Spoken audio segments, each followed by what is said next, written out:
2 items వేసాను, mobile phone అలాగే luggage bag. ఇప్పుడు మనకు బిల్ వేసి చూద్దాం. 1 కొట్టాను, ఎంటర్ క్వాంటిటీ మొబైల్ ఫోన్. నేను ఒక 3 మొబైల్ ఫోన్స్ ఇచ్చాను, ఒక్కో దానికి 20 రూపాయలు. సో 3 ఇచ్చి ఎంటర్ కొట్టాను. అది మళ్ళీ క్యాషా యూపీఐ అడుగుతుంది. సో మనం క్యాష్ కట్టాలంటే క్యాష్ ఇవ్వచ్చు, లేదంటే యూపీఐ అయినా స్కాన్ చేస్తామంటే స్కాన్ చేయని వీలుగా బిల్లు మీద యూపీఐ ప్రింట్ అయ్యి వస్తుంది, క్యూఆర్ కోడ్. సో నేను ప్రస్తుతానికి క్యాష్ కొడదాం అనుకుంటున్నాను కాబట్టి 1 కొట్టాను. మనకి బిల్ అనేది వచ్చింది.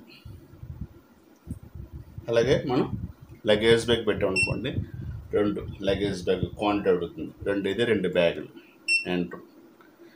ఎంటర్ కూడా మనకి క్యాష్ యూపీఐ అడుగుతుంది. మనం ప్రస్తుతానికి క్యాష్ చూసాం కాబట్టి యూపీఐ చూద్దాం. 2 నొక్కం. సో మనకి ఇక్కడ ఏమొస్తుంది, యూపీఐ అనేది ప్రింట్ అయ్యింది. అలాగే మనం మామూలుగా అయితే కనుక బిల్ విధంగా వస్తుంది. మనకి షాప్ నేము, డేటు, టైం వస్తుంది, నెంబర్ వస్తుంది. మొబైల్ ఫోన్ కాబట్టి 3, ఒక్కోటి 20 రూపాయలు, 60 రూపాయలు అయ్యింది. టోటల్ అమౌంట్ 60 రూపాయలు. ఈ విధంగా మనకి బిల్ అనేది వస్తుంది.